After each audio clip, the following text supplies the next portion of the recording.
Eh bien, bonjour Jérémy. Ça va bien? Comment tu vas, Fabien? Ça fait longtemps. Ça fait longtemps. Très, très, très longtemps. J'adore ces moments parce qu'à chaque fois qu'on démarre la caméra, ça fait genre 2-3 heures qu'on est en train de parler. Et genre, d'un coup, il faut qu'on se dise bonjour, on vient de se retrouver. Limite, j'ai plus envie de parler tellement on a parlé déjà, quoi. Donc, bienvenue dans ce nouvel épisode de Café Entrepreneur. Nous sommes très réguliers, nous faisons un épisode par an. Faut dire qu'il s'est passé des choses Il s'est passé depuis. des choses. Donc, en fait, l'histoire, c'est que Jérémy et moi, on se connaît depuis quelques années. On s'entend bien. Puis, on a remarqué quand on discutait ensemble que on aimait bien nos discussions. Et on s'est dit, tiens, on pourrait enregistrer nos discussions. Ça nous ferait du contenu facile à faire. Ouais. Hein, en gros, c'était le point de départ. Et puis on a, comme Jérémy est un photographe et passionné de matos, il a un setup incroyable chez lui. Et donc, on s'est mis à enregistrer. Et après, une fois chez toi, une fois chez moi. Ouais. Et puis, Bon, ensuite, je sais plus où. ouais, on en a fait dehors aussi. Ouais, on a fait dehors aussi avec Ouais. Mélissa, je me rappelle. Du coup, c'est moi qui ai avec ton micro, t'as vu. Voilà. Et donc, on a démarré ça. On a fait 3 ou 4 épisodes. Et il y en a un qui va sortir aussi dans lequel Avec on a reçu Anthony. Jérémy, Anthony. Donc, il y avait Mélissa Carlier aussi. Celui-là, on l'a déjà sorti. C'était super. Et puis, en fait, ensuite, il est arrivé quelque chose de plutôt exceptionnel. On peut dire ça, ouais. C'est que bah, tu as tout simplement failli mourir. Oui, voilà. Donc ça a stoppé un peu des choses dans la vie. Ça a un peu stoppé la vie, mais pas tant que ça, puisque tu es là aujourd'hui. Donc, Ouais. la vie est restée avec toi. Ouais, ça a stoppé des projets, des moments et tout, mais ça m'a permis de me reconnecter à autre chose. Ouais. Probablement qu'on en parlera un petit peu au Ben, bien fil sûr. des épisodes, mais ouais, ça a permis de me reconnecter à quelque chose de beaucoup plus puissant, beaucoup plus aligné. Ouais, et ça a changé un peu ma vision de tout, quoi, en vrai. Ouais. Nouvelle philosophie, c'est la première chose que tu m'as dit en arrivant Ouais. au début du notre déj. Donc voilà, ce qui va se passer, c'est qu'on va reprendre ce rythme. On a d'ailleurs décidé de créer la chaîne dédiée Café Entrepreneur, de mettre tous les épisodes, et puis on va tâcher d'être plus régulier. Dans l'idée, donc là, cette vidéo va être un peu la vidéo backstage où on va montrer un peu tout. Ensuite, on va cutter les différents sujets et on va les poster sur nos podcasts Ouais. respectifs. Donc ton podcast, pardon, Grandir ensemble. Grandir ensemble, et le mien qui s'appelle Croissance.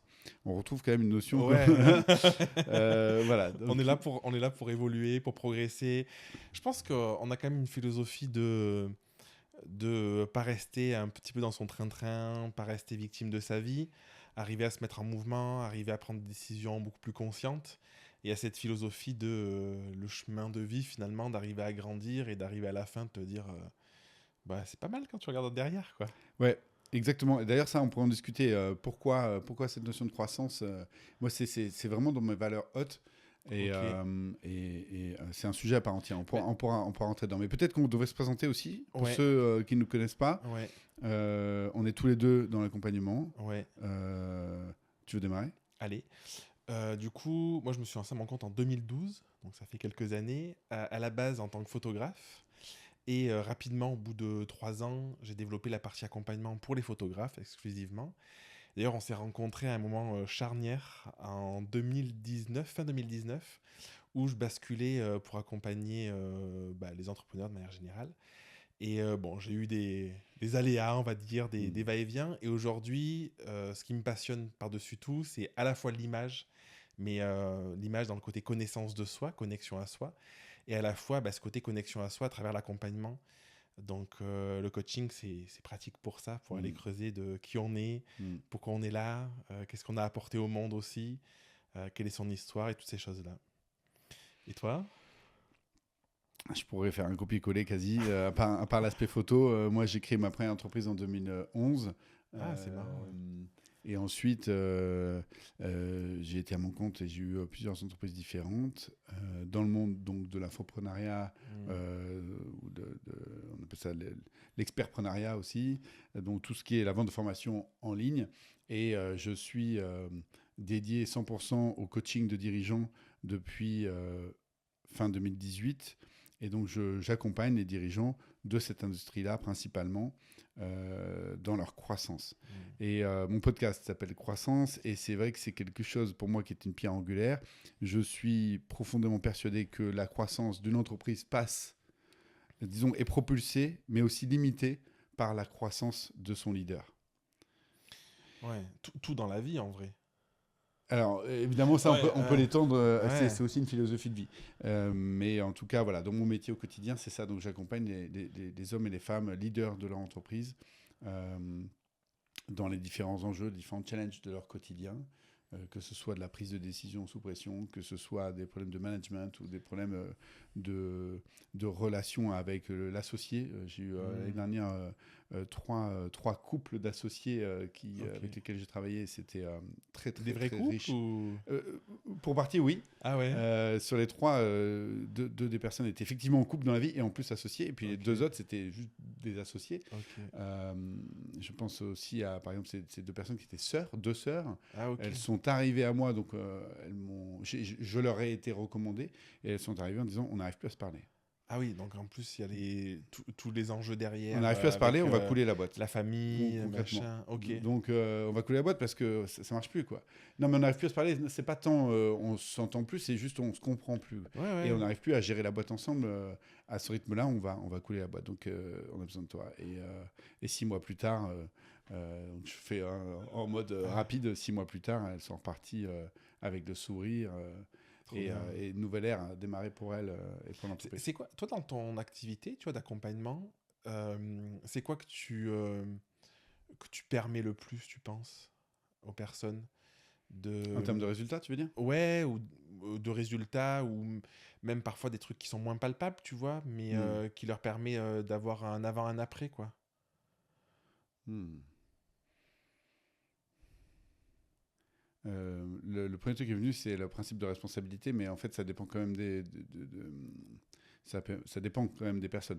Ouais. Mais si la personne n'a pas encore fait sien ce principe de responsabilité, ça c'est un vrai changement. C'est-à-dire que le Ok. moment où on comprend ça et on le met dans sa vie et on l'applique à sa vie, il y a un avant et un après. Ok. Euh, Ça, c'est ce qui me vient. Mais certains clients arrivent et ont déjà Ils l'ont ça. déjà, ouais. Et donc, ça peut être d'autres choses. Souvent, c'est de l'autorisation. Souvent, c'est de la connaissance de soi. Tu en parlais dans ton intro. Euh, je suis moi aussi persuadé que plus on se connaît et plus c'est facile Ouais. de suivre sa vision et d'avoir de l'impact et d'être dans le flow. Ouais. Euh, Mais moi, j'avais justement un sujet, c'était faut-il se connaître pour réussir? Il y a cette question de est-ce que c'est vraiment si important que ça de savoir comment on fonctionne, de connaître nos forces, nos faiblesses, pour arriver à développer son business? Parce que mon sentiment, c'est que l'entrepreneuriat, c'est un chemin assez puissant de développement personnel, hmm. et qu'en fait, sous le couvert de je monte un business, je fais de l'argent, je vends des choses, j'aide les gens, il y a quand même un travail profond de connexion à soi, de connaissance de soi. Et Carrément. ouais, t'es OK avec ça, ouais. Ouais. Et du coup, ma question, tu vois, c'est est-ce que. Alors, peut-être qu'il faut que je définisse le côté réussir. Je pense qu'en fait, on peut peut-être pas trop se connaître et lancer un business et faire beaucoup d'argent, mais j'entends par réussir une réussite où on se sent porté par ce qu'on fait, nourri par ce qu'on fait, avec peut-être une profonde connexion aussi, tu vois, à notre activité, à nos clients, tout ça. J'entends un peu, pas juste réussite financière, mais tu vois, un alignement global. Et je me questionne pas mal sur est-ce que finalement c'est important de savoir qui on est pour choisir les bonnes stratégies, peut-être derrière, cibler les bons clients et toutes ces choses-là. C'est un peu large, hein, mais ouais. Eh ben, moi, non, je peux te répondre directement et très précisément. Pour moi, c'est un indispensable. Euh, alors, je vais te répondre en deux temps. Premier temps, c'est tu dis oui, on peut réussir et faire beaucoup d'argent sans se connaître. Oui, c'est vrai. Euh, et c'est pas pérenne. Hmm. Et moi, j'ai eu plusieurs fois des clients qui sont arrivés à moi, pareil, par recommandation, dont un récemment, auquel je pense, qui est quelqu'un qui a créé une entreprise très florissante, qui a levé plusieurs fois des dizaines de millions d'euros. C'est une boîte qui a 30 employés, voilà, et clairement, il a gagné suffisamment d'argent pour faire vivre ses enfants et les enfants de ses enfants. Ok, ouais. Ok. Il a 7 ans. Il a réussi. Hmm. Et il arrive face à moi et il me dit, je suis pas heureux. Je Ouais, suis c'est ça. pas heureux du tout. Ma femme va se barrer. Ma fille, je la vois pas. Et ça se passe mal avec mon associé. Et je suis pas fier de moi.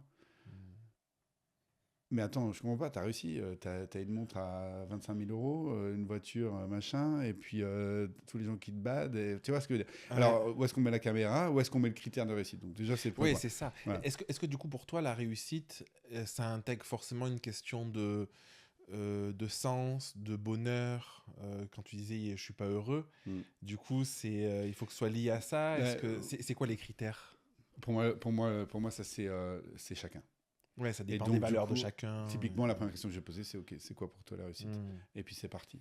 Et en fait, il y a pas une réussite. hmm. Il y a notre réussite. Comment, avec quoi je me sens? Pourquoi? Parce qu'on est tous uniques. Ça, c'est quelque chose dont on a déjà parlé, toi et moi. Ouais, On est tous une pyramide en verre, un prisme absolument unique. Quand la lumière entre en nous, elle ressort avec une teinte qui ouais. est absolument unique. C'est la singularité. Ouais. Voilà. Pourquoi? Parce qu'on est fait déjà de ceux avec qu'on arrive sur Terre. Bon, ça, c'est encore une autre discussion. Et puis ensuite, surtout, de notre éducation, de socle Ouais. éducatif, de société judéo-chrétienne, de ce qu'on a appris à l'école, de comment on s'est inséré dans la Oui, nos société. croyances, notre Et environnement. ensuite, de milliards d'expériences Ouais. qu'on a vécues, et puis de la centaine de milliers qu'on a sélectionnées pour créer notre réalité, notre identité. Enfin bref, on est Ouais. tous uniques. Donc, on a tous notre vérité, on a tous notre réponse à qu'est-ce que c'est la réussite. Mais je vais te répondre dans un deuxième temps sur donc cette question de est-ce qu'il faut bien se connaître pour pouvoir Ouais. être, Ré- Avoir sa réussite. réussir dans le sens. Alors, ok, on va redéfinir. Admettons qu'on parle de la réussite de l'entreprise, c'est-à-dire d'avoir une acquisition qui fonctionne bien, une conversion qui fonctionne bien, une livraison qui fonctionne bien, Ouais. et donc à la fin, un chiffre d'affaires Qui fonctionne intéressant bien. avec un EBIT intéressant. Ouais. Ok, on parle de principe que ça, c'est la réussite. Ok, bah là, je pense qu'il n'y a pas tant besoin que ça de se connaître, du coup. Eh ben, c'est là où moi je suis pas d'accord. Ah ouais, Justement. ok. Je pense que c'est quand même intéressant. Pourquoi? Attention, je précise, dans le monde de l'expertpreneuriat, Ok. c'est-à-dire dans le monde que je connais, où le fondateur ou la fondatrice euh, vend quelque chose qui est relié à lui ou elle. Ok. Ah oui, alors oui. En fait, moi je dis que pour moi, c'est pas obligatoire. C'est-à-dire que tu peux très bien réussir sous ce critère-là sans être connecté à toi. Parce que tu vois, tu peux avoir le bon projet, au Ouais, bon tu endroit, peux vendre machin. des gamelles pour Pas- chat sur Amazon. Ouais, voilà, ouais, c'est Ouais. exactement, Ouais. tu vois. Par contre, oui, je suis à 100% d'accord que c'est pour ça que je parlais de recherche de sens. Ouais. C'est que dès que tu inclus ce critère-là, et si tu veux que ça ait du sens, bah, du coup, forcément, ou que du coup, c'est connecté à toi, mais c'est connecté à toi, c'est qu'il y a ce sens-là derrière de transmettre, partager, même parfois c'est un peu inconscient, quelque chose que tu as vécu ou un Ouais. changement que tu veux dans le monde. Ouais. Là, pour le coup, tu peux pas faire ça. Ouais. Ben, c'est ça. C'est-à-dire, oh, regarde, j'ai un exemple. Et là, c'est relié au marketing qu'on aime bien. On avait une discussion tout à l'heure sur le marketing. J'ai une cliente, appelons-la Géraldine. Géraldine me dit, voilà, donc je suis en train de faire ma page de vente, tout ça, et puis je me demande si ma page de vente est bien, parce qu'on m'a dit qu'il faudrait que je fasse plutôt quelque chose de plus haut niveau avec moins de détails, et plus voilà, faire comme ça, alors que moi, j'ai plutôt tendance à faire ça. Et en fait, donc, Géraldine, c'est une anxieuse. Hmm. C'est une personne anxieuse, c'est-à-dire, même si il ne faudrait pas dire elle est comme ça, mais disons que elle a tendance à envisager à l'avance les problèmes, C'est anticiper un les trait de problèmes. caractère. C'est un petit trait de peu, ouais. caractère. Et donc, c'est quelqu'un qui a besoin d'être rassuré. Et pour être rassuré, elle a besoin de tout comprendre, tout voir et voir dans le moindre détail. Donc, elle, quand elle achète un produit, elle est du genre à aller lire les petites lignes. Hmm. Tu vois Toute la FAQ qui fait 10 km pour avoir le moins de petits détails. par exemple, voilà, Ouais. voilà, mais sans aller dans le péjoratif, elle est juste, Ouais, bien tu vois, sûr. comme ça. Donc sa page de vente, c'est très descriptif. Et il y a Mhm. le détail de tous les modules de sa formation. Et il y a machin, tu vois ce que je veux dire. Et donc là, un autre coach business, j'avais dit, mais non, mais ça, c'est trop de détails. Il faut que tu t'en tiennes à ta promesse, à ta USP, et machin truc, reste plus au niveau. Et en fait, moi, je lui dis, bah non, va à fond dans ce qui est bon pour toi. Pourquoi? Parce qu'en fait, tu attires les clients qui te ressemblent. elle attire des personnes à elle qui sont, euh, en l'occurrence, c'est beaucoup de femmes, des femmes qui ont besoin de ce D'être niveau-là rassuré, d'informations détails, pour ouais. être rassurée. Si elle-même était beaucoup plus relaxe, alors elle aurait une page de vente plus relaxe et elle attirerait des gens plus relax. Et donc, pourquoi essayer de se travestir pour rentrer dans le moule d'une stratégie qui ne me convient pas? En fait, ça ne va pas marcher. Et donc, si je me connais bien, si je connais bien mon profil psychologique, alors je peux créer du contenu et du marketing adapté au profil psychologique. Moi, souvent, je dis un bon conseil donné au mauvais moment est un mauvais conseil. Et en fait, on pourrait rajouter un bon conseil pour un profil psychologique A pourrait être un mauvais conseil pour un profil psychologique B. Voilà. C'est hyper intéressant ce que tu dis parce que moi j'ai vraiment cette vision aussi. On va être souvent d'accord, comme on a dit avant Ouais, d'enregistrer. c'est ça qui est un peu chiant. Il faudrait qu'on invite quelqu'un qui est pas d'accord avec nous. Ouais, c'est vrai, ça viendra. Non, mais après, il peut y avoir des subtilités différentes, mais je pense que trop souvent, on est dans une réflexion purement marketing, et du coup, c'est là où on va aller prendre la vérité de quelqu'un d'autre un peu, ou le fonctionnement, le caractère, les valeurs de quelqu'un d'autre. Et ce que tu dis, c'est pertinent parce que, en fait, la meilleure stratégie, c'est pas une stratégie, c'est celle qui te correspond. Mais pour savoir laquelle il te correspond, il faut te connaître. Il faut savoir que tu es peut-être plus à l'aise en vidéo qu'à l'écrit, savoir que tu as besoin de détails et du coup, ça va te rassurer. Et de toute façon, tu seras plus à même à accompagner des gens qui ont besoin d'être rassurés parce que comme c'est ton chemin, bah, tu vas aider à les rassurer. Alors que quelqu'un qui est beaucoup plus direct, bah, du coup, il va être peut-être plus à même à accompagner quelqu'un qui a besoin d'être plus direct comme ça. Tu vois. Exactement. Et ça, je trouve que c'est vraiment, je pense que c'est important là de le dire, parce qu'on est trop parfois attiré, surtout quand on est peut-être au démarrage ou certaines périodes où on est un peu dans le flou. C'est un peu l'objet brillant, encore une fois, tu vois, de ah ben je vais prendre ce truc-là qui a l'air marcher et tout. Et c'est là où on se désaligne de qui on est. Moi, c'est ce que j'ai vécu. On trouve de moins en moins de sens. Ça nous prend une énergie dingue. On a l'impression de ne pas avancer. Et en fait, c'est pas un problème de marketing, c'est pas un problème de quoi que ce soit. C'est juste qu'on n'utilise pas la stratégie qui est adaptée à qui on est, quoi. Exactement. Et tu sais, moi, ça fait des années que je travaille dans des masterminds, Ouais. donc des groupements d'entrepreneurs qui se réunissent plusieurs fois par an. C'est comme des think tanks, tu vois. Donc, quand tu sors de 2 jours d'immersion, tu as la tête comme ça. Et sur ton business model, tu as eu 250 conseils. Avis. Voilà. Et donc, souvent, les membres me disent ah, là, je sais pas par quoi démarrer, oh mon Dieu, il y a ça, mais c'est trop une bonne idée, puis il y a ça, puis il y a ça, puis il y a ça. Eh bien, l'aiguille, la boussole dans ces moments-là, elle est là. C'est déjà par quoi tu es attiré. Et pour ressentir ce qui m'attire, pour ressentir mon intuition, il faut que je me connaisse. Donc, à ta question, est-ce qu'il faut se connaître pour réussir? Moi, ma réponse, elle est sans équivoque. C'est oui à tout niveau. Donc, oui au niveau marketing, oui au niveau choix des stratégies. Et on pourrait même aller au niveau du dessus. Pour pouvoir dire je réussis, c'est ce qu'on disait au tout début. Pour pouvoir dire je réussis, il faut déjà que j'ai défini ma réussite. Pour définir ma réussite, il faut que je connaisse ce qui se passe à l'intérieur de moi. Et là, on en parlait à déjeuner à table. Ce qui se passe à l'intérieur de moi, c'est une succession de traumas. Ouais. Parce qu'on blessures, on se définit beaucoup par nos traumas. Petite pensée pour nos amis Jung et Freud. On peut parler de manque, il y en a qui parlent de manque ou de vide. Exactement. Et du coup, c'est intéressant parce que c'est moins connoté blessure. Voilà, moi aussi j'aime bien ça. C'est pour ça que j'allais partir dans une digression là-dessus parce que je pense qu'on peut aussi réfléchir de façon adlérienne, tu sais, Alfred Adler, qui dit qu'on n'est pas défini par le trauma. Mais bon, sans rentrer dans ces trucs de psychologie, tout ça a le poids qu'on veut bien lui donner. Mais ce qui est sûr, c'est que, comme on disait à midi, quand on a vécu quelque chose dans notre enfance, dans notre adolescence ou même dans notre vie d'adulte, ça peut créer un vide. Et c'est souvent sur ce vide ou un manque ou une envie d'autre chose, en tout cas. Et c'est là-dessus qu'est basée notre zone de génie, c'est-à-dire l'endroit où on a développé des compétences naturellement et on ne s'en rend plus compte, mais on est particulièrement bon. On est meilleur que la moyenne. Voilà. Et puis c'est facile, c'est beaucoup plus fluide. Parce qu'en fait, c'est devenu presque... C'est pas inné, du coup, mais on peut le voir un peu de cette manière-là. En tout cas, on s'est développé de façon innée. Longtemps qu'on s'est développé avec quelque chose qui nous paraît tellement facile. C'est ça.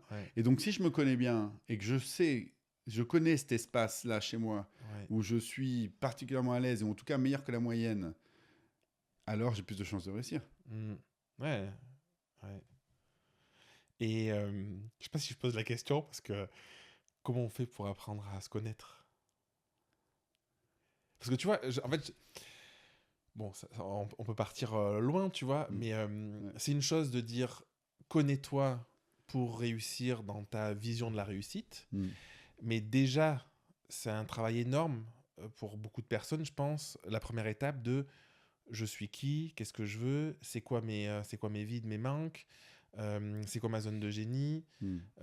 tu vois, et du coup, peut-être de ton expérience à toi, de ton vécu, c'est Mm. quoi les étapes qui t'ont permis aujourd'hui, en accéléré peut-être, tu vois, d'avoir une connaissance beaucoup plus fine de toi qui a 10 ans, en 2011, qui a 14 ans, 15 ans, ouais, bref, peu Mm. importe, 15. 15 ans, et du coup, d'avoir cette conscience, cette connexion supplémentaire aujourd'hui, tu vois. Je mets pas de côté, il y en a qui peuvent dire oui, mais c'est important le parcours et tout, oui, mais du coup, comment on arrive à ça, tu vois? Je réfléchis parce que en fait, j'ai une réponse qui m'est venue tout de suite, mais j'essaie de voir s'il y en a une autre. Mais en vrai, là, tout de suite, ça vient pas. Pour moi, la réponse, c'est fais-toi accompagner. Ouais. Voilà. Ouais. Je prêche pour ma paroisse, Oui, mais mais on moi, est, on est mon premier d'accord, hein. déclic, c'était à 31 ans, première fois que j'ai vu une psy, Ouais. qui était en fait,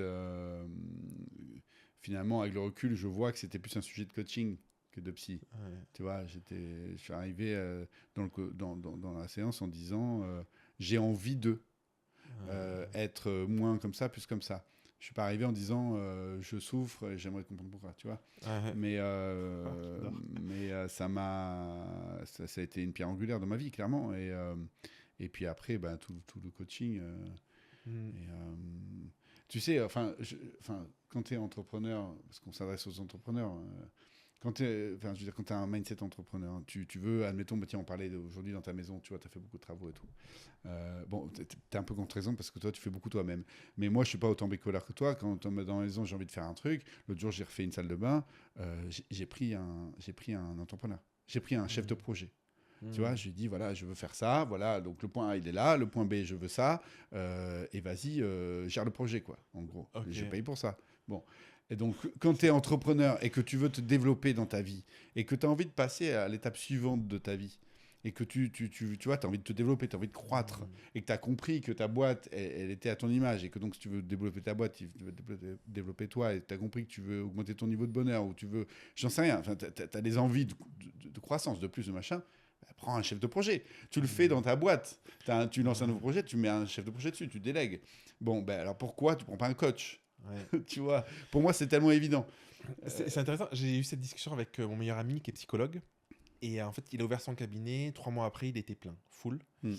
Bon, il Bravo. y a des leviers qui sont différents, nous en coaching, Doctolib, déjà, tu Ouais, vois, ouais. voilà. Mais il y a quand même ce truc derrière, en toile de fond, c'est les gens, ils se disent, j'ai un problème psychologique, je vais voir un psy. Ouais. Il y a quand même ce truc-là, tu Ouais. vois. Il y en a beaucoup qui osent pas aller voir un psy, mais c'est quand même un truc qui est ancré, tu vois. Mhm. Je trouve que le coaching, il n'y a pas encore cette philosophie de j'ai un problème dans mon business, j'ai un problème de mindset, j'ai un problème de connaissance de moi, j'ai un problème de n'importe quoi, d'aller voir un coach. Moi, je trouve de plus en plus. De plus en plus, mais Mhm. c'est pas à la hauteur, je trouve. Je Tu pense que ça vois, dépend un peu les poches, mais je trouve dans le web quand même. Peut-être parce on a la connexion directe avec les États-Unis, tu vois. ouais, peut-être, mais moi je connais beaucoup d'entrepreneurs. Je pense Mais que s'il y dans en a l'industrie et tout, ouais. 15% qui se sont fait Ouais. coacher, c'est le maximum, tu vois. Hmm. Donc c'est pas, Ouais, moi, c'est c'est pas biaisé, mais. commun. Toi, Ouais. c'est biaisé parce que tu es dans un milieu où Hmm. les gens Où viennent tout le pour monde ça. se fait coacher Tu vois, dans c'est ça. Mastermind. Ouais. Donc, Mais c'est vrai que dans mes amis entrepreneurs, et je pense à mes meilleurs amis, Christophe, ou même. Enfin, je pense à trois de mes meilleurs amis, Victor, Tommy et Christophe, qui sont tous les trois entrepreneurs. Et tous les trois se sont pas fait et coacher. ouais, tu vois. Alors que je suis, pour moi, quand tu vois, t'as raison. Le truc de, c'est quoi le meilleur Ouais. moyen de se connaître, se faire accompagner. Il y a pas Mais, de mais doute en fait, concrètement, parce que, mais c'est tellement un accélérateur eh oui, incroyable. parce que la personne, elle va. De toute façon, il y a un truc, tu vois, que je dis tout le temps, c'est aux personnes, c'est, tu peux pas aller voir ce que tu ne vois pas. Parce que par définition, si tu arrives à le voir, tu n'aurais serais pas de déjà, problème. bah, tu serais déjà allé. Alors que notre boulot à tous les deux, c'est d'aller pointer justement ce truc que tu veux pas voir pour le mettre en lumière dans ta conscience. Exactement. Et ensuite te dire, ok, bon, bah là je vois ce qu'il y a, bah, on travaille dessus. Et forcément, tu peux que avancer, tu vois. C'est ça. Et le coach, comme un chef de projet, va garder la porte entrouverte et va faire en sorte que quand on se remet à travailler, on reprend exactement là où on s'était arrêté et faire en sorte d'avoir des résultats rapidement. Donc, c'est presque de l'hygiène. Mais bon, fermons cette parenthèse parce que le but n'est pas de s'auto... non, comment on mais appelle si, ça, quand même, on est bon, alors il faut le dire. Oui, t'as raison, faut assumer. Et en plus de ça, au-delà d'être bon, on rend service.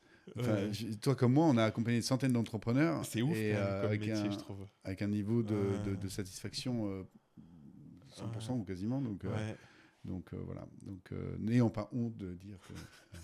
Bon, revenons donc à la question qui était peut-on... Faut-il se connaître pour réussir? Oui.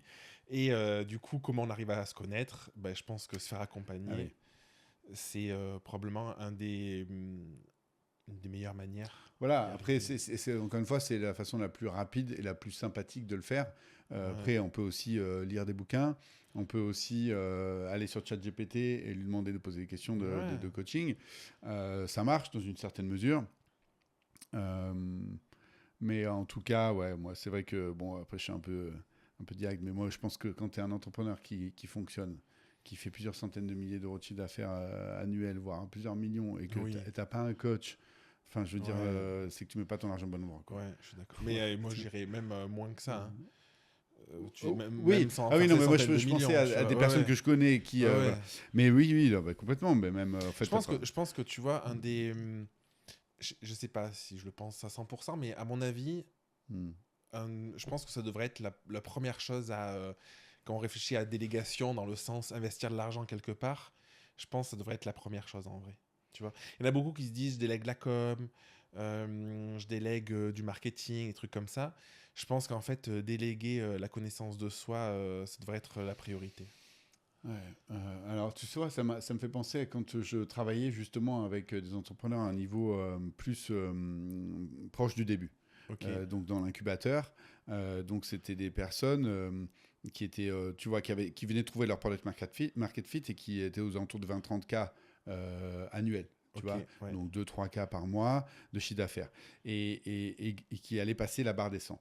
Et en fait, donc dans ces moments-là, donc là c'est un peu touchy parce que tu es en train d'essayer de manœuvrer avec le peu de ressources que tu n'as. Tu n'as pas beaucoup de temps parce que tu es au four et au moulin, tu n'as pas beaucoup d'argent, ton énergie tu la gères comme tu veux parce que tu es tout seul et tu te crèves la patate, etc.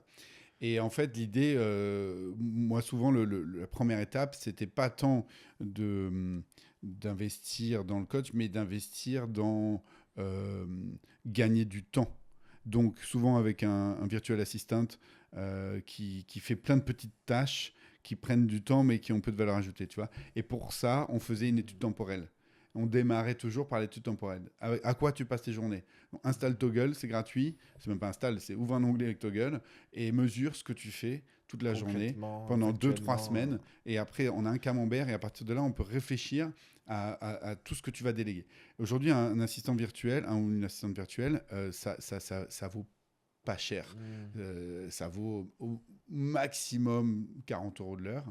Et 40 € de l'heure, en fait, si tu lui fais faire 2 heures par jour toutes les tâches de peu de valeur ajoutée, ça te dégage beaucoup de temps. Ça dégage énormément de temps. Et je dis 2 heures par jour, c'est beaucoup trop. C'est 2 heures par semaine au début, tu vois.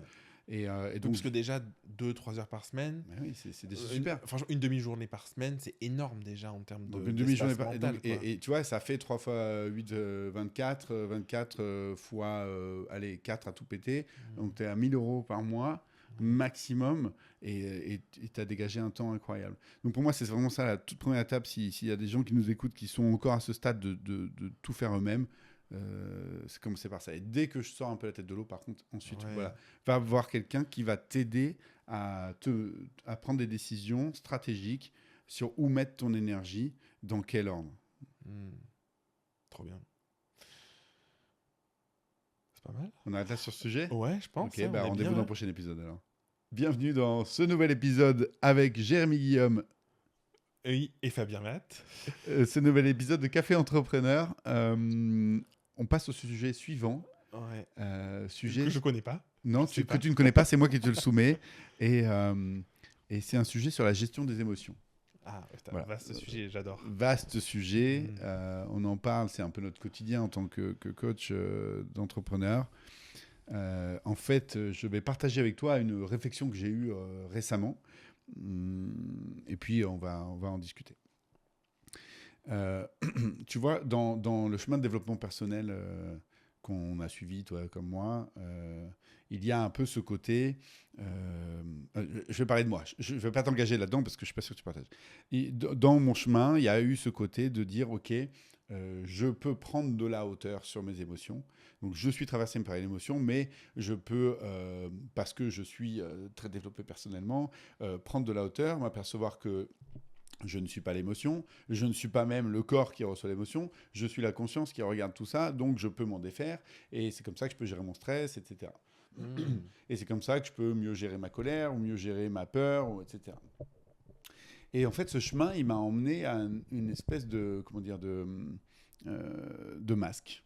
Tu Mm. vois, de masque du mec sage, qui n'est Ah. touché par rien. Oh, tu viens de m'insulter, mais je ne suis qu'amour. Je t'aime. Je t'aime quand même. Et je te fais miroir pour que tu reçoives tes insultes. Tu vois, bon, j'exagère un peu le trait, Oui, je vois très donc, bien. et donc ça, c'est un premier extrême où je me suis aperçu à un moment donné que j'étais là-dedans et ça a donné quelque chose un peu bizarre. Où, tu sais, c'est le genre de personne où j'ai jamais été à ce point-là, mais tu sais, on a toujours rencontré une personne comme ça où tu lui parles, tu lui dis quelque chose, puis la personne, elle met 5 secondes à te répondre. Quoi. Et tu sais, genre, elle prend un petit air mystique, et puis au bout de 5 secondes, elle te sort une phrase, c'est une citation. Quoi, tu vois, tu vois surtout à Bali, moi, j'en ai Et tu peux rencontré rien beaucoup comme ça. répondre en plus parce que du coup. Non, mais voilà, quoi. Tu vois. Donc, et bon, je dis pas que je suis arrivé à ça, mais il y a eu un moment. Je me suis dit, tiens, je suis peut-être un peu en train de partir là-dessus. Et l'opposé de ça, c'est ce dans quoi je suis tombé à la suite de ça, c'est de dire non, ok. euh, le but de la vie, c'est pas d'éviter les émotions, c'est pas de me masquer, de faire semblant de pas en avoir. Le but, au contraire, c'est de les accueillir. Et il y a ce truc, accueille ton émotion, accueille, machin, ressens, mets de l'amour à ton émotion, respire dedans. Tu sais, tous ces trucs qu'on entend aussi. Ouais. Et donc, je suis passé là-dedans. Je dis, ah ouais, j'ai une émotion, là, je ressens la colère, et je suis allé vivre ma colère, et je suis allé vivre ma peur, et je suis allé vivre mon... Voilà, tous mes trucs. Mais sauf qu'à un moment donné, en faisant ça, j'ai réalisé, et finalement assez récemment, que je donnais toute mon attention et donc À toute l'émotion. mon énergie à l'émotion.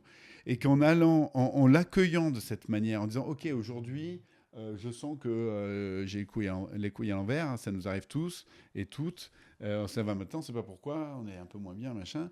Eh bien, je vais mettre de l'attention là-dessus et essayer de comprendre pourquoi. Et puis, même si je ne sais pas de comprendre, juste j'accueille et je ne suis pas bien, mais au final, j'accentue l'émotion. Parce qu'une émotion, L'importance de l'émotion. voilà, c'est un courant qui nous traverse, ça dure quelques secondes. Hein. Franck Lobé dit c'est 2-3 secondes. Je Après, crois le que reste, je crois que c'est ce que tu en fais. je crois que c'est on dit communément c'est à peu près 90 secondes. Ah ouais. Le temps de vivre une émotion. Au-delà, on l'entretient. On l'entretient, voilà. Et donc moi, je pense que je suis tombé à un moment donné dans je lui donne toute la place, toute l'importance, toute l'énergie.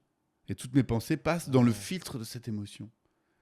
Et toutes mes pensées de la journée, toute ma journée va être teintée par cette émotion. Pourquoi ? Parce que tu te dis, j'ai ressenti de la colère, donc pourquoi je suis en colère ? Qu'est-ce que ça m'a mis en colère ? T'es dans cette réflexion-là ou... ouais, c'est ça, de dire, bah tiens, je suis tendu parce que ce matin au réveil, je me suis pris la tête avec ma partenaire de vie. Et ensuite, je suis en train de faire autre chose dans ma journée plus tard, je suis en train de bosser, mais j'y pense encore. Et mes pensées passent encore au travers de cette émotion. Et je suis encore un petit peu en train de ressasser, je suis un peu de mauvais poil et je me maintiens d'une certaine manière dans cette émotion-là. Je continue de la faire vivre, tu vois. Bon, il y a ça, mais même sans aller jusque dire je la fais vivre toute la journée, juste dans l'instant quand je la vis, je ne suis pas non plus obligé de lui donner toute mon attention. Et comment tu fais ? Et alors voilà, j'allais y venir. Comment je fais ?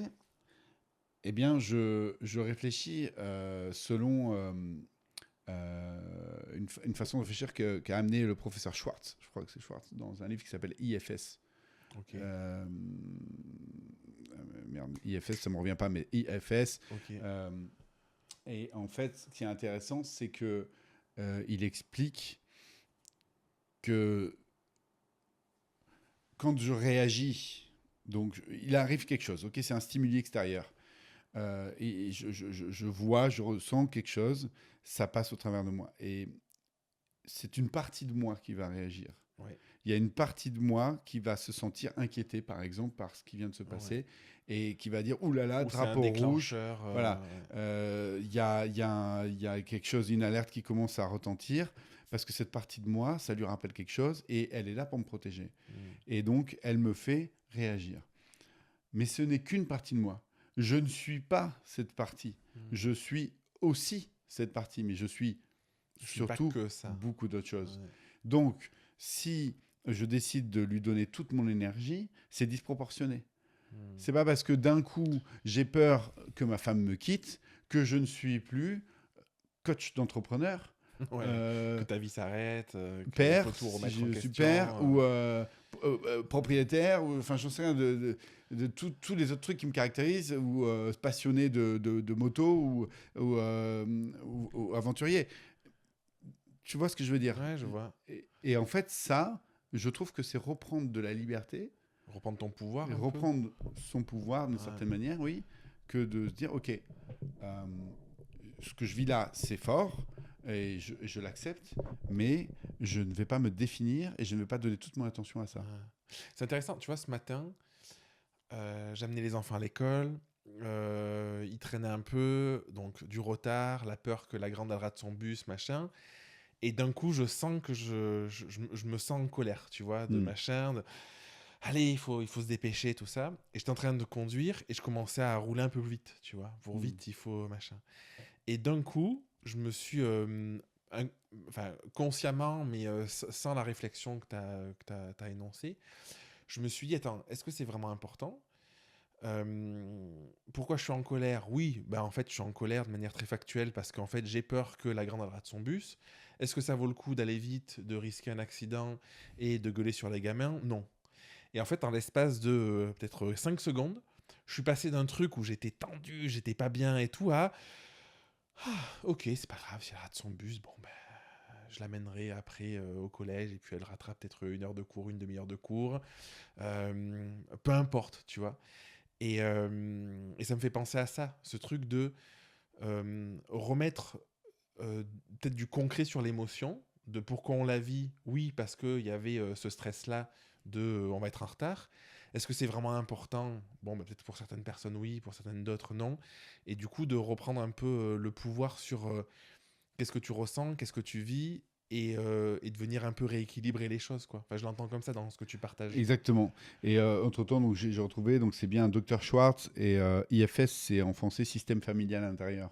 Ah, C'est-à-dire que ça vient d'ailleurs de la constellation familiale dont on parlait. Lui, il a été psychologue, il a accompagné en constellation familiale pendant des décennies, ok. et puis il est arrivé à ce système. Ah, on m'en a parlé de lui. Voilà. Ok, ouais. Et c'est vraiment très éclairant d'un coup se considérer non pas comme euh, un seul mental. Hein, on a d'autres différents corps, Ouais. émotionnels,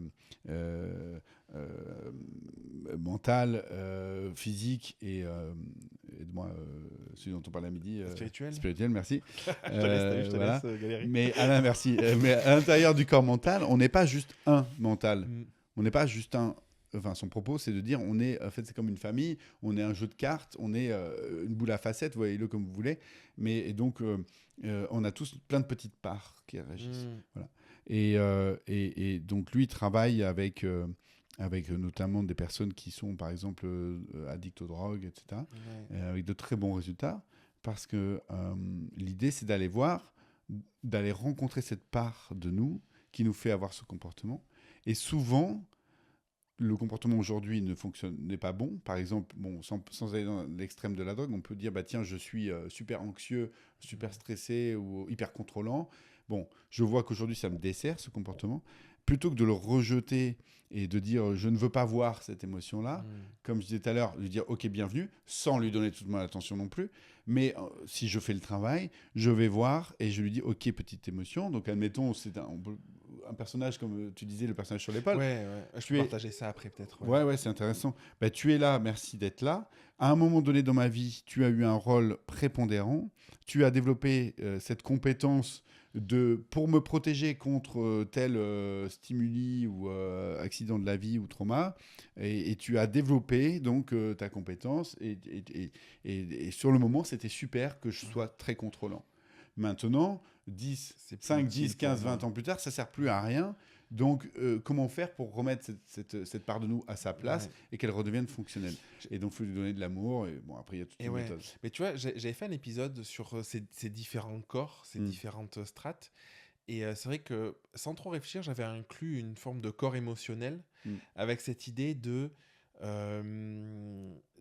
finalement, les émotions répondent à une strate émotionnelle en toi, probablement d'émotions, de blessures ou trucs comme ça. Et du coup, si ça vient de piquer, et c'est pour ça qu'on a toujours j'ai l'impression qu'on a toujours une tendance à être plus soit dans la recherche d'une certaine émotion, soit plus touché par une certaine émotion ou des certaines émotions. Tout à fait. Et en fait, je pense que ça vient vraiment nous titiller sur ce corps émotionnel qu'on a pas travaillé, dont on n'a peut-être même pas conscience, et qui vient répondre à des schémas anciens ou des choses comme ça, quoi. Exactement, et ça rejoint ce que je disais dans le précédent épisode sur notre singularité. On a tous notre vision et notre vérité, on a tous le midi à notre porte, et chacun a sa vérité. Et par exemple, tiens, l'autre jour, on était avec des amis au dîner, et puis une amie reproche à un copain de pointer du doigt. Elle dit, quand tu parles, en fait, tu te rends pas compte, mais tu pointes du doigt, et ça se fait pas, et c'est très désagréable, c'est très dérangeant, c'est pas bien, quoi. Elle parle de son émotion. Et de sa blessure. J'avais même pas vu qu'il pointait du doigt, moi. Tu vois ce que je veux dire? Donc le stimuli, la personne pointe du doigt, et après, l'expérience, elle vit un truc, moi je vis un autre. Elle, ça la dérange, moi, rien à faire, j'avais même pas vu. Donc, qui a tort dans l'histoire et qui a raison? Personne. Personne, tout le monde, on s'en fout. En fait, c'est une question de tort et de raison. C'est une question de où est la vérité de chacun. Donc pour elle, c'est important. Et donc, ce qui est intéressant là, c'est de voir pourquoi c'est important. Parce qu'en fait, d'ailleurs, on a creusé. C'était un truc de petite. Elle s'était faite réprimander. Il faut pas pointer du doigt, machin. Elle s'était fait taper sur les doigts. Et donc, depuis, quand les gens tapent du doigt, elle le voit. Et machin. Moi, ça m'est jamais arrivé. Donc, je l'avais pas vu. Elle revit sa blessure voilà, d'enfance. Et après, on peut aller creuser. Bon, là, on était à table en train de boire des coups. Donc, c'est pas le rôle non plus. C'était pas l'objet, mais tu vois l'idée. Ouais, je vois très bien. Et ça rejoint ce que tu es en train de dire. Je veux bien partager ce que je te disais. Ah oui. Il y a ma psy, il y a une dizaine d'années, qui m'avait donné ce conseil-là d'imaginer un petit moi sur l'épaule, ou en tout cas un observateur extérieur. Elle ne le qualifiait pas forcément de moi, mais un observateur extérieur. Et ça me fait penser à ce que tu dis sur les émotions. C'est l'idée de dire que tout ce qu'on vit, on va le vivre probablement de l'intérieur, surtout si ça nous touche. Et c'est parfois pas évident d'avoir le recul sur l'instant justement de prendre ce recul ou de voir pourquoi, comment. Et ça peut soit nous prendre la tête, soit nous pousser à vouloir s'en détacher, mais ça nous prend la tête d'une autre manière, tu vois. Et moi, j'aimais bien ce schéma de se dire, cette métaphore, imagine que tu as un petit observateur extérieur et quand tu ressens quelque chose, ressens-le et 1, 2 minutes, 3 minutes, peu importe, jusqu'au moment où tu arrives à avoir cette conscience de ok, en fait, là, je vis un truc, c'est agréable, pas agréable, peu importe, mais je prends conscience que je vis un truc, a priori que j'ai envie de changer, si on en prend conscience, et de penser à ces observateurs pour se dire ok, si je prends un peu de recul sur la situation, tu vois, que je la vois de manière plus large, qu'est-ce qui s'est passé, pourquoi ça s'est passé, à quoi ça vient faire appel. Et moi j'aime bien parce qu'il y avait cette idée un peu d'instantanéité, dans le sens où pas ruminer pendant des heures. C'est-à-dire que tu vois, l'idée c'est de revenir à du factuel. Ok, qu'est-ce qui s'est passé? Là je me suis pris la tête avec un gars parce qu'en fait il a dit un truc, ça m'a touché. Pourquoi ça m'a touché? Si on sait, tant mieux. Si on sait pas, c'est pas grave, ça m'a touché, mais je peux faire abstraction de ça parce que probablement que ça vient toucher quelque chose de plus profond dont j'ai pas connaissance, mais sans l'alimenter, tu vois. Et j'aimais beaucoup cette métaphore de prendre ce recul-là et en plus de combiner ça à l'émotion, elle est instantanée et elle reste si tu veux la faire rester. Donc, comment tu fais pour passer à autre chose? Cet observateur, il peut te montrer aussi... moi, c'est ce qui s'est passé ce matin directement, tu vois. Il m'a montré que J'avais mes enfants, je les aime, j'avais envie qu'ils aillent à l'école en passant un bon moment dans les 10 minutes où on était ensemble dans la voiture avant d'aller à l'école, et pas en mode on est tendu parce que notre père nous a crié dessus. Et en fait, le fait de penser à ça, ça m'a connecté à ce truc-là. J'ai ressenti de la joie, je me suis dit, j'ai envie d'être avec eux, de leur faire un petit câlin, leur dire passer une bonne journée. Et en fait, je pensais même plus du tout à tout le reste, au retard et tout ça, quoi. Le simple fait d'y avoir pensé, d'avoir Ouais, pris de la hauteur.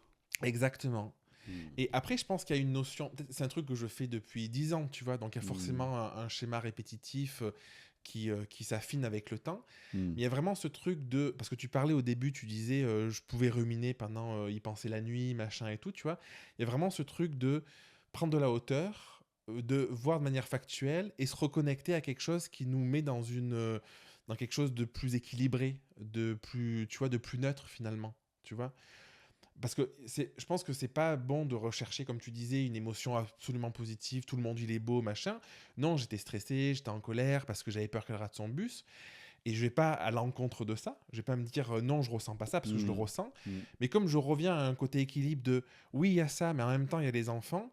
Franchement, c'est quoi le plus important? Ben, moi, j'ai pas envie de vivre ça, donc ça va être cool et c'est pas grave, tu vois. Parce qu'il y a toujours une solution. Et du coup, c'est pas faire abstraction ou minimiser l'un ou l'autre. C'est juste prendre conscience de tous les éléments de ce que tu vis et de faire un choix pour le coup conscient de sur quoi je mets mon attention. Et en fait, au moment où tu fais ça, j'ai l'impression que tout le reste, tu vois, a moins de place et du coup, en fait, tu le ressens plus, quoi. Ou moins. Eh ben, écoute, je suis à 100% d'accord avec toi et c'était un sujet que je voulais amener, j'appelle être présent. Tu vois, donc, Ah, je savais pas trop le titre que j'allais donner à ça, mais du coup, bah, on va le mettre en même temps. Je suis entièrement d'accord avec toi. J'ai un ami qui s'appelle Steven, que tu connais peut-être, non.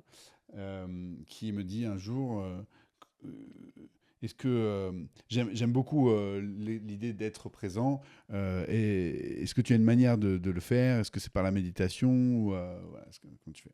Et donc on a eu cette discussion par écrit, puis après on a discuté en fait tu viens de dire exactement ça. Alors je vais le répéter avec mes mots parce que parfois c'est intéressant d'entendre De fou. Ouais. de façon différente la même chose.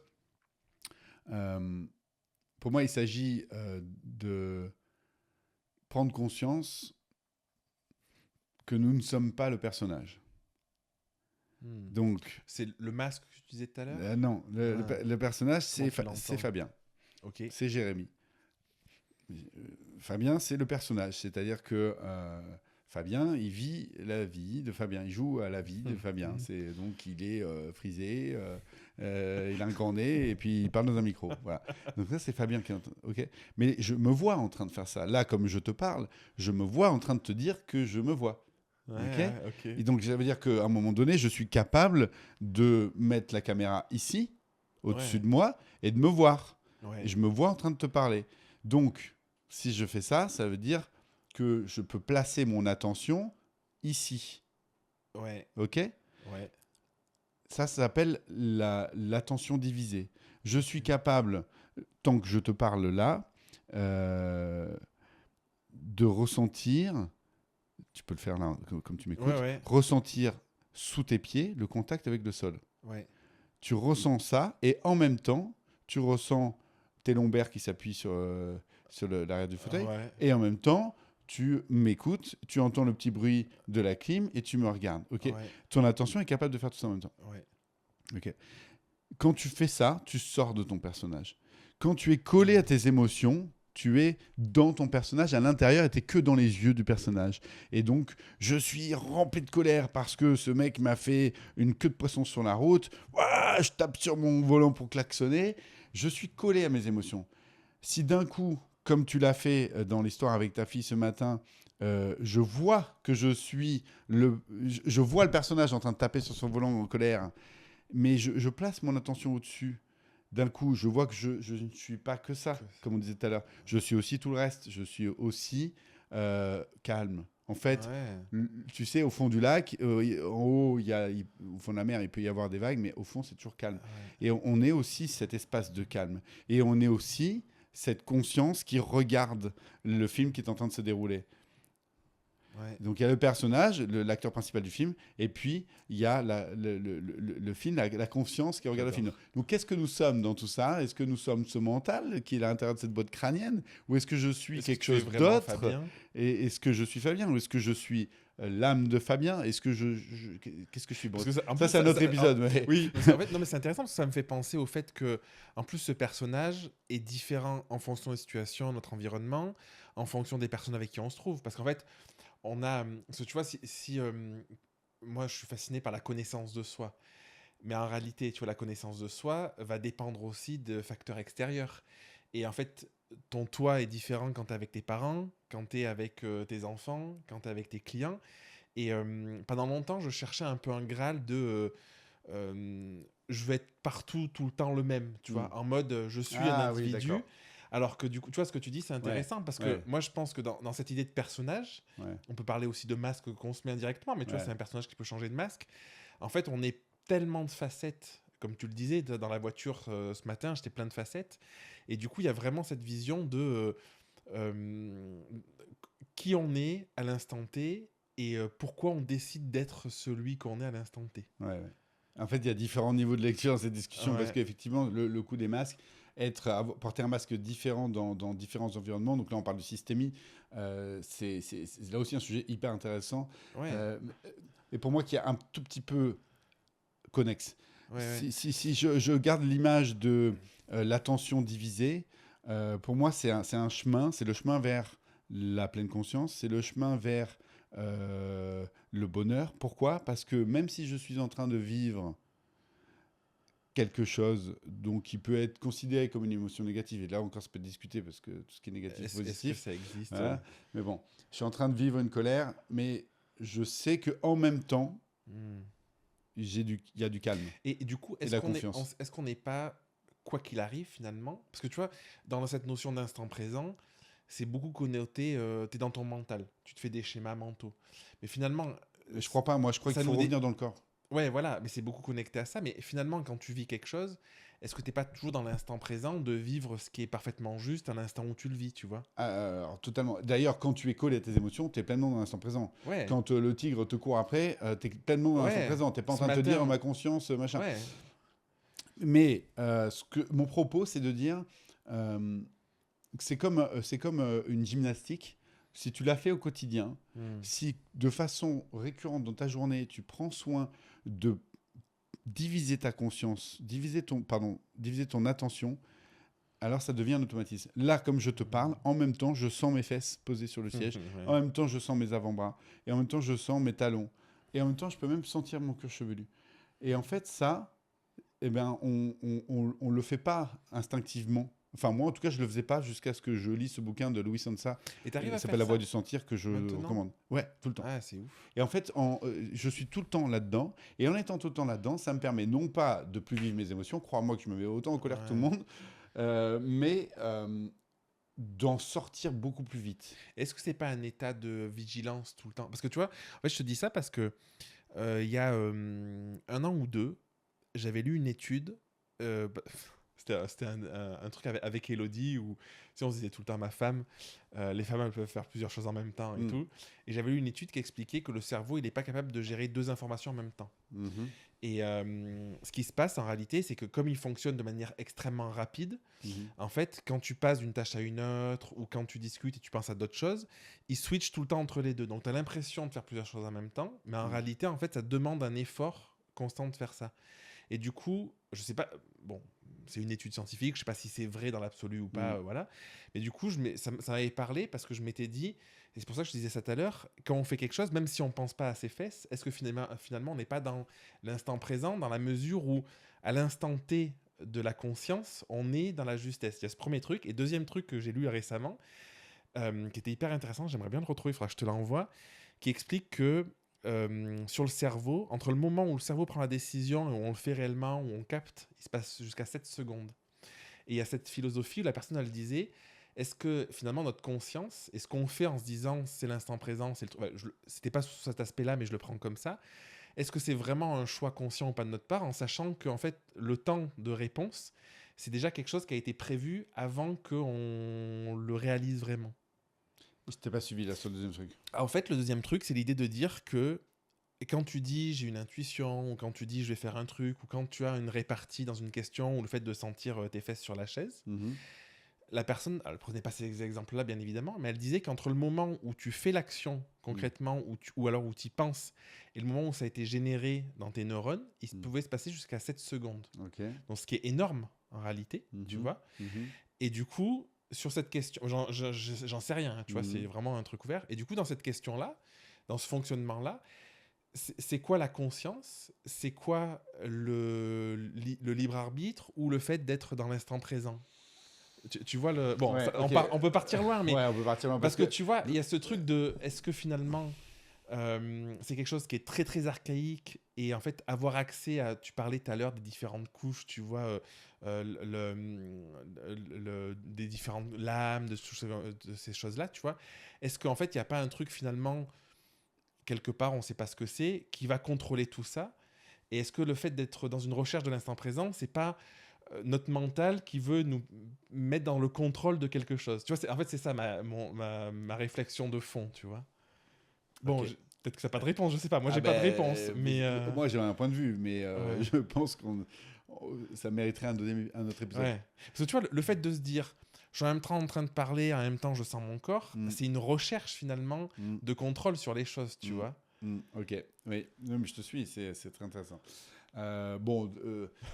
Sur ton étude, ça voudrait dire qu'on vit notre vie avec un décalage de 7 secondes. En gros. Bah, pas forcément, mais ça peut aller jusqu'à là. Ouais. Souvent, c'est probablement beaucoup plus rapide, mais tu vois, ça m'a fait réfléchir. Je me suis dit, ah, c'est intéressant. Est-ce qu'il y a une conscience collective qui prend des décisions à notre place et qu'en fait, on est juste un numéro qui agit? Est-ce que il y a tu vois, quand je me suis fait opérer du cœur, je suis allé le premier spécialiste que j'ai vu, c'est un cardiologue, c'est le fils de mon voisin.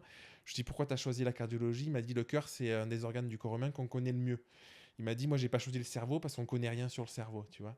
Et en fait tous ces sujets-là de mental, de connexion, de machin, ça se passe beaucoup dans des sphères où j'ai l'impression qu'on n'a pas trop accès. En tout cas, moi, j'ai pas accès. Ou tu vois, où ça dépasse un peu certains trucs, quoi. Bon, bref. Voilà. Bah, écoute, moi, j'ai juste en forme de teaser. Je veux bien qu'on en discute en forme de teaser sur le libre arbitre pour répondre à la question est-ce que nous prenons nos propres décisions à chaque instant ou est-ce que nous sommes guidés ou voire même déterminés dès le départ? Je voudrais juste te poser cette question. Comment tu fais pour contrôler ta prochaine pensée? Eh ben, je pense que je la contrôle pas. Voilà, bah, t'as répondu. Ouais. Ouais, c'est ça. Ouais. On s'arrête là. Allez, c'est pas mal. Bienvenue dans ce nouvel épisode du Café Entrepreneur. J'ai fait un clap comme J'étais les pas vieux. prêt là. Voici Jérémy Guillaume. Fabien Matt. Merci d'être là et on va redémarrer avec un nouveau sujet Ouais. que tu proposes. Que je propose, c'est un sujet qui me parle beaucoup par rapport à ce que j'ai vécu cette dernière année. Enfin, même, on va dire, ces 3-4 dernières années en réalité, si on prolonge. C'est vraiment l'idée de se dire, quand le business résiste un peu, quand on sent un peu un désalignement, ou qu'il y a quelque chose, voilà, un peu des frictions, moins de sens, tout ça, est-ce que c'est un signe de déconnexion à soi ou un signe de désalignement? Ou est-ce que c'est plus un manque de stratégie finalement? Parce que je trouve qu'il peut y avoir ces deux regards, de se dire le business fonctionne pas, soit c'est parce que du coup on voit moins de sens derrière, c'est dans ce sens-là que j'entends peut-être le désalignement, soit ça peut aussi être parce qu'on n'utilise pas les bonnes stratégies et on lui donne pas de sens, parce que c'est l'œuf ou la poule un peu parfois. C'est-à-dire que parfois on peut changer de stratégie et retrouver une forme d'équilibre et kiffer, et parfois en fait ça marche pas parce que juste c'est plus aligné et puis peut-être c'est un autre projet, quoi. Puis ça rejoint un peu ces questions de cycle de vie finalement, on évolue, donc comment on fait évoluer ça, voilà, c'est un peu autour de tout ça, j'avais envie qu'on discute de ça. Donc, Bon sujet.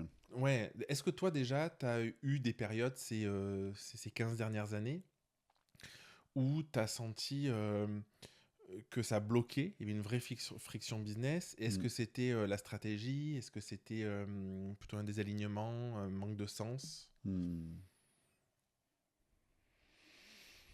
Ok, je repense à un épisode. Alors, oui, j'ai vécu à plusieurs reprises des moments comme ça. Et encore récemment, je t'en parlais tout à Ouais, l'heure. on en Voilà. parle. Je Donc, fais, je fais style, mais je sais qu'à midi, tu m'en as ouais, parlé. et Ouais. je suis même en plein dedans. Et c'est Mm. intéressant de voir la différence avec, entre aujourd'hui et ce dont je vais te parler. C'est-à-dire quelque chose que j'ai vécu, c'était aux alentours de 2018.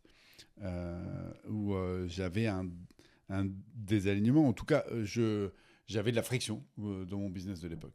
Je vendais des formations en ligne pour progresser en escalade. Ouais. Et c'était beaucoup d'efforts pour très peu de résultats.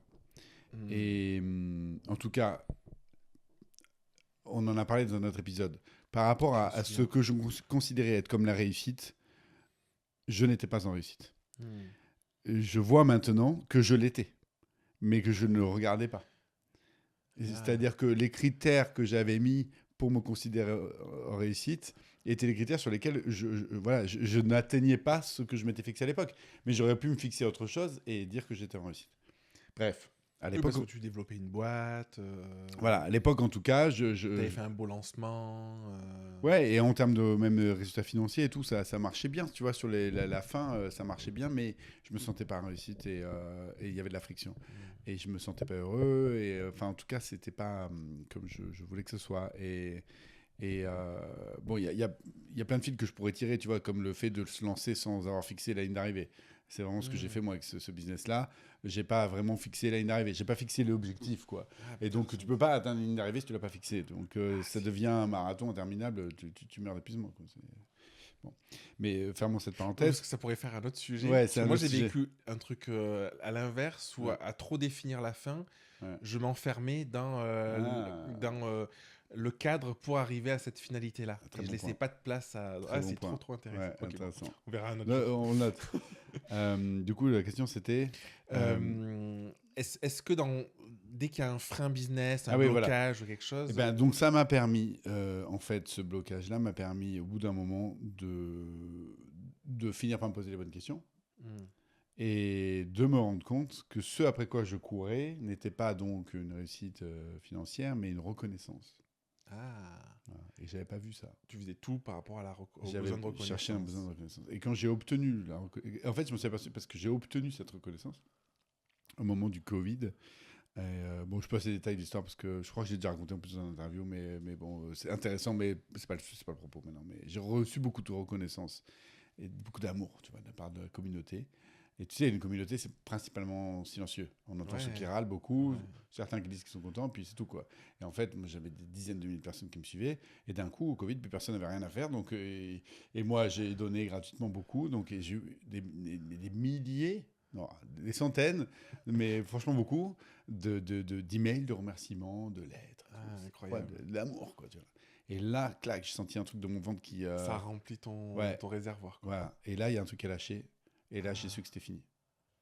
J'ai incroyable. su que c'était fini parce que, en fait, ben, j'avais atteint la ligne d'arrivée que je savais pas qu'elle existait, mais en fait, c'était celle-là.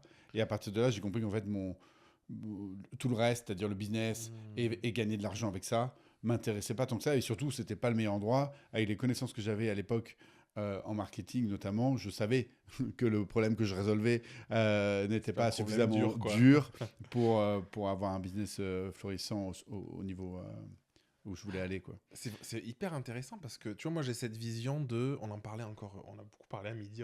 Mhm. En fait, on redéveloppe tous les sujets Ouais. qu'on a abordés. Cette vision de... T'es beaucoup dicté par tes manques, tes blessures, tes Mhm. vides, on les appelle comme on veut.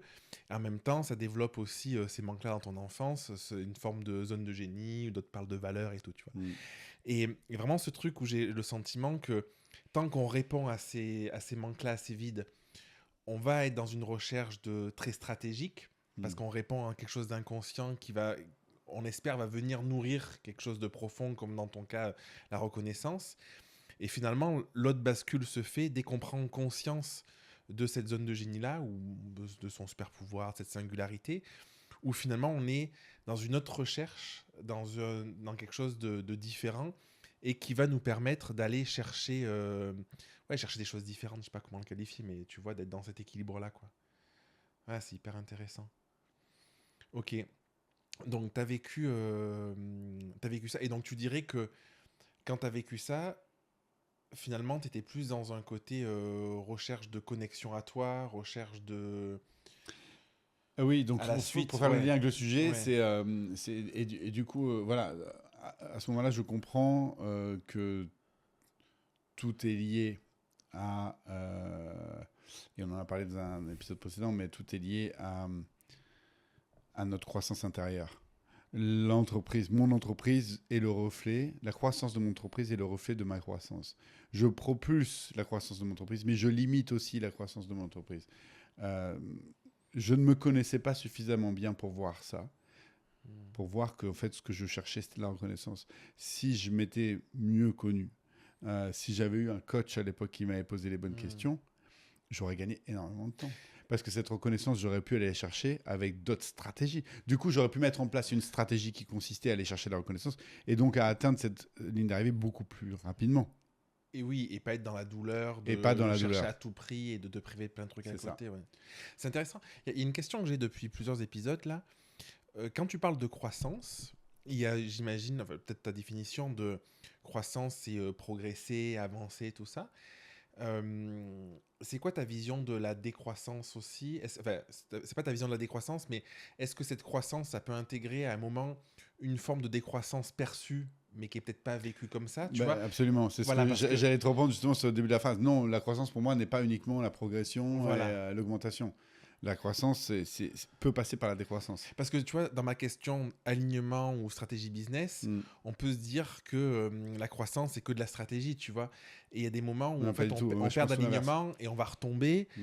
Et parce qu'en fait, on doit aller revoir des choses plus profondes, Mm. je sais pas comment le qualifier, mais en tout cas, se reconnecter à quelque chose de neuf, un nouveau cycle, Tout à ou fait. une part de soi dont on n'avait pas conscience, ou dépasser une blessure, comme tu disais, tu vois. Et finalement, on peut le percevoir sur un plan pur business comme une forme de décroissance, mais c'est aussi une forme de croissance sous un autre niveau, quoi. Mais exactement, tu as tout dit et je pense on n'est jamais trop aligné.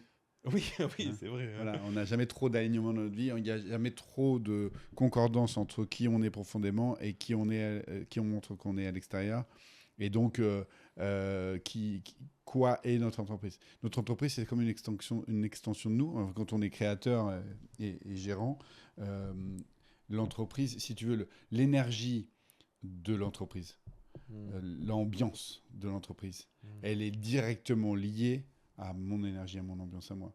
mm. Euh, je vais te donner un Quand on exemple. est solopreneur, ou en tout cas une petite Tout le temps, structure, ou tout le même si temps. tu penses Non. une grosse boîte de Tu 400... rentres dans un restaurant. Ah, ok, une grande boîte de plusieurs centaines de Ok, personnes. Je pense que là, c'est transféré à la culture d'entreprise. ok. La culture, les valeurs. Fred Mazzella, que j'écoutais récemment en podcast, interviewé par Romain Collignon de chez Squared, en parle de ça. Et donc là, le relais, là, c'est plus une personne, c'est une culture, c'est des valeurs, etc. Mais sans aller jusque-là, si on parle du 80% des entreprises, c'est-à-dire qui sont entre 1 et 20 personnes, Tu dis un restaurant, là. voilà, tu rentres dans un restaurant, tu t'assois, bon déjà tu as l'ambiance, tu vois, Ouais, même s'il y a pas de clients, il y a une ambiance, tu vois, tu rentres dans un restaurant, ouais, il y c'est a vrai. ce qu'on appelle l'énergie d'un lieu, quoi. Ouais. Tu ressens, t'es bien, t'es pas bien, bon. Et puis après, C'est tu as tellement vrai, ça. une personne qui vient te voir, ou toi tu vas voir une personne, bonjour, et tu ressens quelque chose. Tu ressens si la personne elle te prend dans ses bras ou si Comme à elle, midi, oui, t'as mis la pression. Hein. ouais, à midi, il m'a eu l'impression. Ou si, mais il l'a fait avec humour, tu vois. Oui. Et donc, tout de suite, il a mis une forme d'ambiance. Mais bon, lui, c'était le patron, donc c'est différent. Mais dans mon exemple, ce que je veux dire, c'est que quand tu rentres et que tu parles à un employé, tu sais déjà comment le patron parle à son employé. Hmm. C'est-à-dire que l'employé te parle avec l'énergie qu'il reçoit de son patron. Si le patron est là que pour le fric et que les employés sont des numéros Ils sont sous pression. et que mais même si à la rigueur il n'y a pas de pression, mais juste ils sont personne, il n'y a pas de lien, il n'y a pas de relation, tu le sens. Quand tu es assis à ta table, tu le sens. Dans la prise de commande, tu le sens. Dans la relation entre le serveur, la serveuse, l'assiette et toi, tu le sens en fait. Tu vois ce que je veux dire? Tout ça est très perméable. Ouais, je le vois. Oui, c'est vraiment du ressenti. Je le vois très bien parce qu'il y a des restos où je vais, où c'est pas les meilleurs restos, c'est pas la meilleure bouffe, mais il y a tellement une ambiance chouette et les gens sont tellement sur un plan ouais, de ressenti, d'ambiance et tout, tu vois, d'énergie ressentie Et cool, même, que ouais, c'est trop bien, t'as même envie d'y aller, un quoi. commerce. Tu rentres Ouais, dans un une commerce, boulangerie, ouais. tu as 4 personnes parfois derrière le comptoir. La façon qu'ils ont de se parler, tu vois, Ouais. tu vois la façon qu'ils ont de parler aux clients et la façon qu'ils ont de te parler, eh ben, tu sais déjà comment le patron se comporte avec l'entreprise. Et ce que je veux dire, c'est le patron, la patronne, le leader. Et ce que je veux dire par là, c'est que ce leader, donc, il émet une énergie. Cette énergie ruisselle jusqu'à toi, le client, jusqu'en bas. Et donc, ça commence par lui ou elle, sa relation avec lui-même. Et c'est Hmm. là, mon propos, il est là.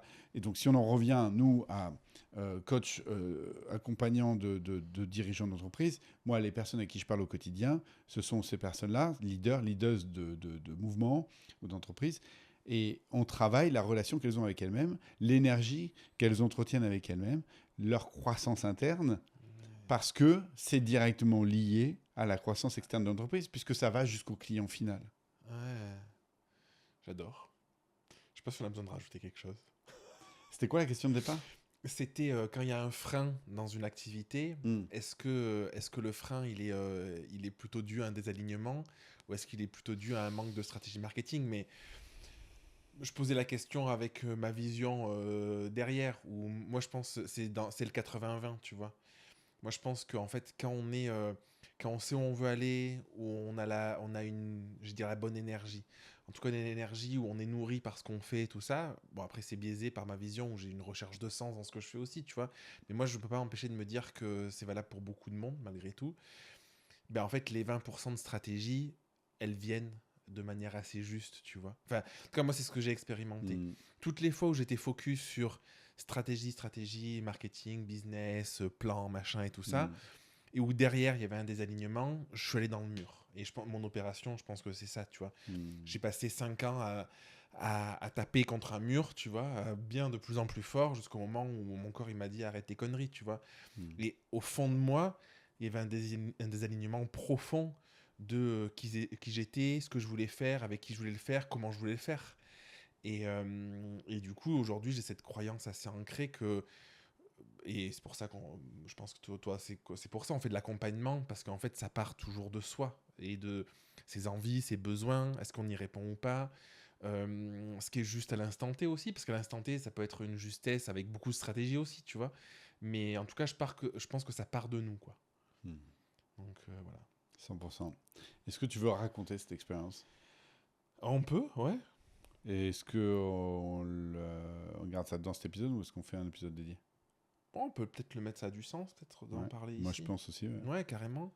Ben, moi, ce qui s'est passé, c'est que 2019, c'est là où on se rencontre, où j'ai la perspective je fais de la photo depuis pas mal d'années, de la photo en tant que prestataire photo et beaucoup de coaching, d'accompagnement pour les photographes, j'ai des formations photo, tout ça.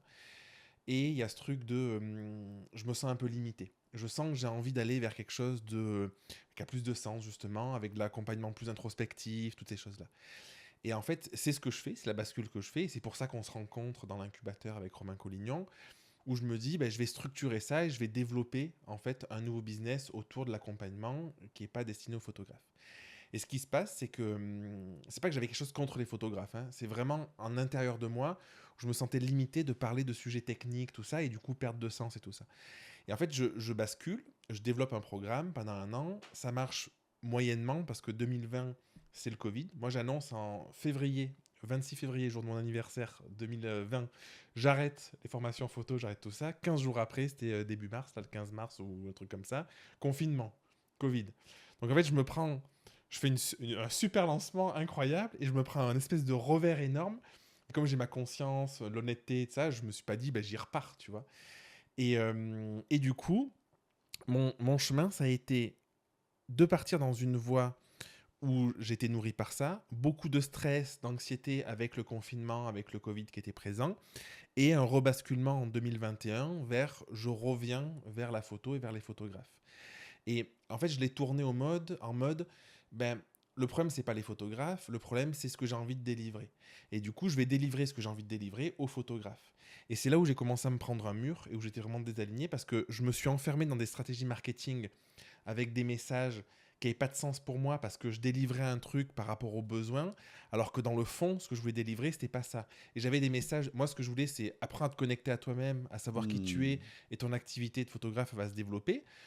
Et ce que je partageais, c'est je vais t'apprendre à faire 2 000 € de CA par mois. Parce que j'étais rentré dans ce truc très stratégie marketing, très structure de il faut cibler le besoin. Le besoin, c'est d'avoir des clients, machin et tout ça, tu vois. Et c'est cette bascule-là qui a duré pendant des années jusqu'à l'opération du cœur où moi, je l'ai vécu comme ça de je peux plus me mentir en fait. Moi, j'avais un gros problème au cœur. Est-ce que c'est arrivé par un problème physique? Est-ce que c'est arrivé autrement? J'en sais rien. Mais en tout cas, moi, ma perception dans les mois qu'on suivi, c'est je me mens à moi-même depuis des mois, des années. Je suis plus à l'endroit où j'ai vraiment envie d'être. J'ai l'impression de me limiter constamment parce que ce que je vois que j'apporte aux gens, c'est 10% de ce que je peux leur apporter si j'allais dans la direction. Et du coup, je m'autorise à aller dans cette direction. Et du coup, les freins business que j'avais, qui étaient des vrais freins en fait, ça marchait. Mais comme tu disais pour l'escalade, mais j'avais quand même du mal à vendre parce que c'était beaucoup d'efforts, ça me prenait beaucoup d'énergie. C'était juste qu'en fait, j'étais complètement désaligné, tu vois. Donc, ouais, c'est ce que j'ai vécu, quoi. C'est bien de le partager comme ça. Bah ouais, merci pour ce partage. C'est ce qu'on disait en introduction tout à l'heure de ce nouvel épisode de Café Entrepreneur, donc l'épisode global, hein, puisque là on est en train d'enregistrer 3 ou 4 ou 5 épisodes à l'affilée, mais l'épisode global que vous pouvez retrouver sur YouTube.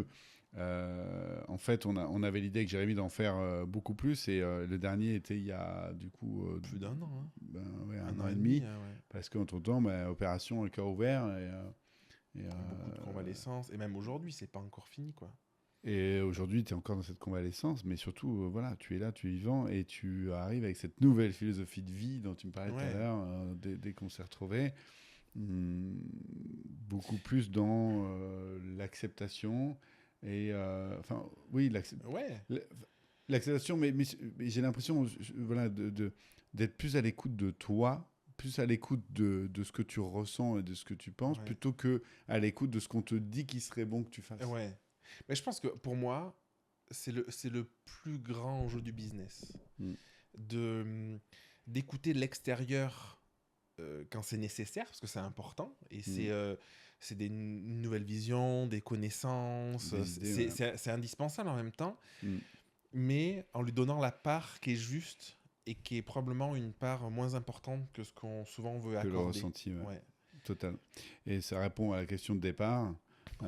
Pour moi, la réponse elle est évidente. Écoutez votre intuition. L'intuition ne se trompe jamais. À la sortie d'un mastermind, je reviens avec 50 idées. Il y en a une que je sens plus que les autres. Et c'est là où il faut aller. Même si ça semblerait peut-être plus ceci ou moins cela, en fait, si elle me parle, c'est que c'est la bonne. Il faut se faire confiance. Je pense que c'est une belle conclusion. C'est une belle conclusion. Merci Jérémy, merci beaucoup pour ce moment. Merci Fabien. C'était très cool. Vivement le prochain épisode. Exactement. Rendez-vous dans le prochain épisode.